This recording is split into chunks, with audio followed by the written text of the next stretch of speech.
After reading my comment section, a woman was discussing that all of the gurus are saying that if you eat less than 70 grams of protein, total protein per day, you're going to lose a lot of muscle. So therefore, you need to eat more protein to build muscle. Let's get into this one.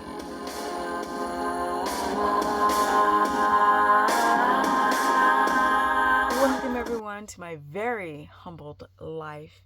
Now, let's get right on into this subject about protein amounts. Still, today, people believe that eating less protein means less muscle gains. So let's break it down. A woman, she commented on my channel that if you eat less than 70 total grams of protein a day, you're gonna lose muscle. But that's not true. That's a bunch of garbage, because it's not about the amount of protein, it's about the utilization, the breaking it down, and the utilization of that protein, and then your hormones, and then mTOR pathways. These are the things that you need to consider. It's not in this vacuum of, well, if you just eat too little protein, you're just going to wither away, and the more you stuff protein down the gullet, the bigger the muscles just blow up like a balloon. Now, what drives protein into the muscle cells? That would be insulin. Insulin is going to drive it like a car, right on in. Eat some protein, and then insulin is secreted, and it's going to drive the protein into the cells. But that's not all. You need mTOR to be turned on to create the avenue so those muscles can grow. But mTOR it's in cells all over the body. It's not just in the muscle cells. It can make fat cells grow too. So we got to really think what's going on with the amount of protein. One thing that is not mentioned by all these gurus who swear by a bunch of protein is that if you do not digest that protein properly and utilize it, it's going to get converted into fat, period. And then you're going to activate mTOR in the fat cells and start gaining weight. Blood sugar regulation, insulin secretion, and mTOR. These are the avenues, the steps that you need to consider when it comes to muscle gain, not the amount of protein. Here's a hypothetical example. You take a woman who's 58 years old. She's about 15 to 20 pounds overweight. She tries to hit the gym up around 3 times a week with her trainer. She has sleeping issues. She is perimenopausal, or rather postmenopausal.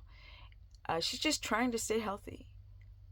How much protein does a woman with that sort of background, which is a lot of women are in that situation, how much protein would she need? Let's say she is 5'7" and weighs 165 pounds. Does she eat her body weight? That sounds weird, but 165 grams of protein?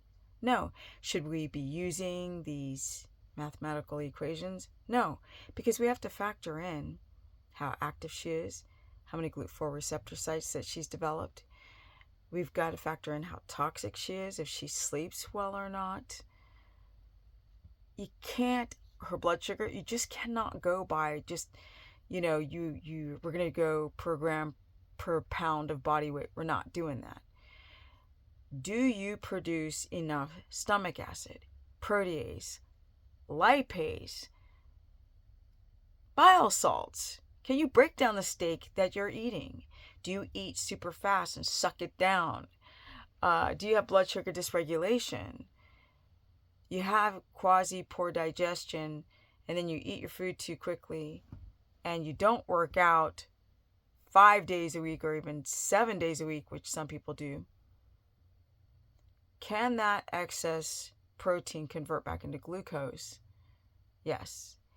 And are you going to build muscle when you don't have enough receptor sites to uptake that glucose and use it?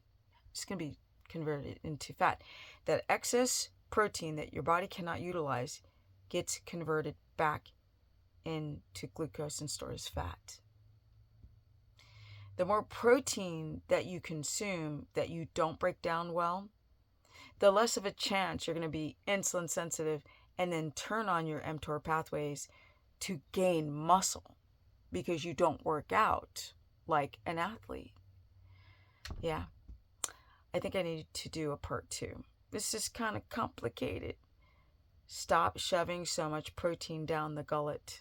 You might be storing more fat, eating more protein, than burning fat. You think that eating more protein is the way to build muscle and stay lean, but rather it's getting into ketosis and eating fat, right? That's the best way to stabilize blood sugar and your hormones rather than all these large amounts of protein eating twice a day. You're not breaking it down very well. Most people have poor digestion, especially as they get older. You're not utilizing that protein. You're converting it back into glucose and storing it as fat. As long as you're insulin sensitive, you don't need a lot of protein to build muscle. And you have to activate the right mTOR pathways and the right proteins like leucine. Comment below. Share this content. Let me know if you want me to do a part 2. I have a lot of part 2s to catch up on. But comment below. Let me know. Hit the notification bell. Subscribe.